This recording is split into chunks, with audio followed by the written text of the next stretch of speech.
Founded in 1992, the Premier League has absolutely transformed the landscape of football not just in England, but across the world.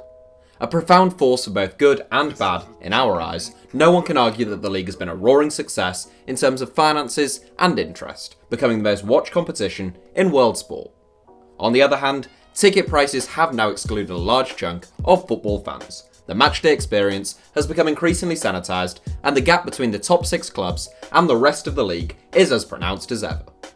Today, we are answering requests for us to look at the first 7 teams relegated from the division, and what their fate has looked like since then. Since 3 teams are relegated from the Premier League each season, this 7 will consist of every team relegated in the division's first 2 seasons and the last place side from the 1994-95 campaign.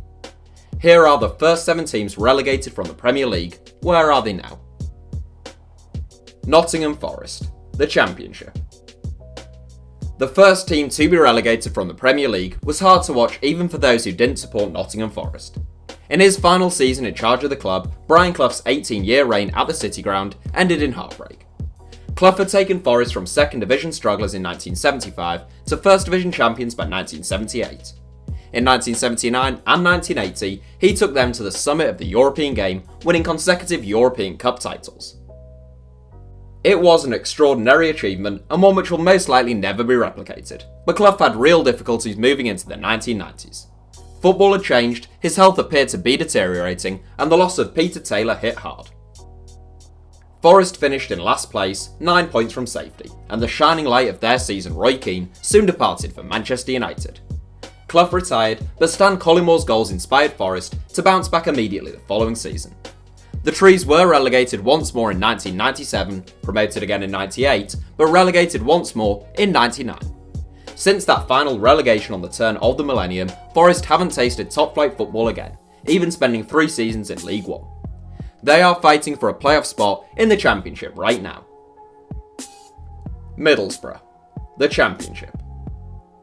The second team relegated from the Premier League in the 1992-93 campaign, Middlesbrough also battling out for promotion from the Championship right now. Current boss Tony Pulis has had Borough up near the top of the table all season, and although I haven't been overly impressed by them when I've seen them play this term, you'd imagine that they'll have the legs and the consistency to stick around at the top of the table once the going gets tough. Since that relegation in 1993, Borough have spent 12 seasons in the second tier and 14 in the Premier League, finishing 7th in 2005 and reaching the UEFA Cup final in 2006, a period that was so impressive it saw Steve McLaren get the England job. Thanks, Borough. Despite that success, the club's immediate past is rather less impressive. Just one of those 14 seasons in the Premier League came in the last 10 years, and it saw the club go down with a whimper, their toothlessness in front of goal seeing a return of just 5 wins, 13 draws and 20 defeats. Crystal Palace, the Premier League. Our first entrants who are still in the Premier League, Crystal Palace were the final team to be relegated from the division in the 1992-93 season, finishing level on points with Oldham Athletic, but facing the drop by virtue of their inferior goal difference. After an utterly dreadful first 4 months of the season, which no manager would survive in the modern era, Steve Coppell's men won all 5 of their games in December. It was to provide them with false hope, however, as they proceeded to lose all 4 games they played in January. In the end, it was an incredibly close-run thing, but results such as their 5-0 defeat to Liverpool and a 4-0 defeat to Wimbledon left them with a goal difference which couldn't be relied on. The Eagles have spent most of their time since then playing in the second tier, having had 2 promotions which were met immediately by relegation from the division prior to their most recent promotion in 2013. Since then, the club has found some stability in the top flight, but they are heavily reliant on Wilfred Zaha these days. Roy Hodgson guided the club to a highly creditable 11th place finish in the league last season, but they've won just 2 of their 12 as I speak and look set for a relegation scrap this term. Swindon Town, League 2. It seems like a long time since Swindon Town were in the Premier League, and that's because it is, over a quarter of a century in fact. Having been promoted to the Premier League in the 1992-93 season via the playoffs, Swindon's success was built heavily on the talents of Glenn Hoddle, both as a player and as a manager. He departed for Chelsea following the club's surprise promotion to the Premier League, and what had seemed a tough task now seemed almost insurmountable. Hoddle was replaced by his assistant John Gorman, who stuck largely to the team's footballing principles, but they looked out of their depth. In what was the club's first season in the top flight of English football, they set a record for the most goals conceded, shipping a grand total of 100 goals in just 42 games.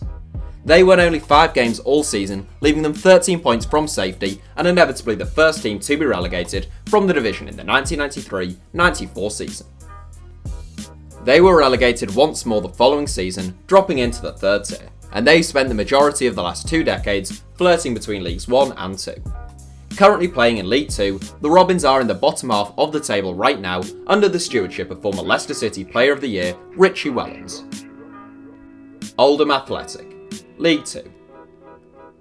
Oldham Athletic survived by the skin of their teeth in the inaugural Premier League season, but their luck ran out a year later. Having looked like a decent bet to stay in the division going into April, they failed to win any of their last 8 games, dashing any survival hopes that they had.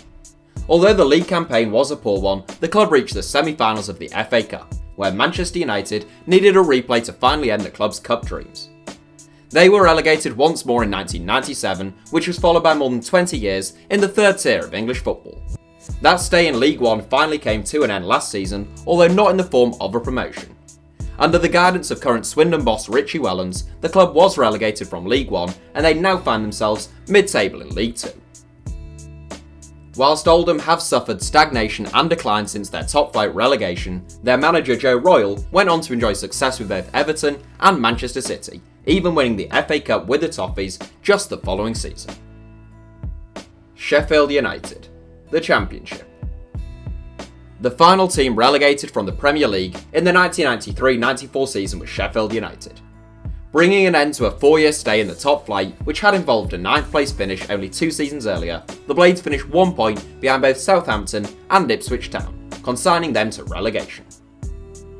In the 24 years since, the club has spent just 1 season in the Premier League, namely the controversial 2006-07 campaign. Managed by Neil Warnock at the time, the Blades went down on goal difference on that occasion, and you may recall that there was a fair degree of controversy surrounding Carlos Tevez' move to West Ham. The Argentine had been instrumental in the Hammers' late upturn in form, and both Wigan and Sheffield United were keen to take legal action in the hope of a possible points deduction. In the end, the Londoners were handed a £5.5 million fine, but the table remained as it had finished. Between 2011 and 2017, the club were closer to the bottom tier than the top one, spending 6 seasons in League 1, before Chris Wilder finally guided them to promotion. Wilder can come across as a prickly character, but he has worked wonders at Bramall Lane. The club are now in as healthy a position as they have been for the last decade, and despite minimal spending, they are firmly in amongst the Championship's promotion-chasing pack right now. Ipswich Town, the Championship. Rounding off our 7, and the only team from the 1994-95 season to feature is Ipswich Town, and that means that Crystal Palace are the only team in this 7 currently playing in the Premier League. What's more, that's a trend which continues if we were to expand this video further. Over the next 9 new teams to be relegated after Ipswich, only Leicester City and Manchester City are now back in the Premier League. Ipswich's 1994-95 season was a really rather dreadful one. They lost 29 of their 42 games, scoring 39 goals and conceding 93. They finished the campaign with an overall points tally of just 27. They would have needed 22 points more to have stayed in the division. Perhaps the best indication of the Tractor Boys' struggles is the fact that Klaus Thompson was the club's top scorer with 5 goals, and he was a centre-back. The Suffolk-based outfit have had just 2 subsequent seasons in the Premier League, achieving a mightily impressive 5th place finish in the 2000-2001 season, which saw them qualify for the UEFA Cup, followed by perhaps the greatest case of second season syndrome in living memory, as they were relegated in 18th the following term. Since then, and that's a period of 16 years that we're talking about, the club has been playing its football in the second tier. They have finished as high as 3rd in 2004-05 and as low as 16th in 2016-17, but for the most part, it's been season upon season of mid-table mediocrity. That could be about to change this season though, and once again, not for the better. The Tractor Boys' second tier status that they have maintained for so long appears to be severely under threat, as the team languishes at the foot of the Championship table, already 5 points from safety with the worst goal difference in the division. So that's it for our 7. Thanks for watching, feel free to subscribe and turn on notifications for more from us if you enjoyed the video, and you can now also follow us on Twitter for more ramblings from me. Our username is simply @HITC Sevens.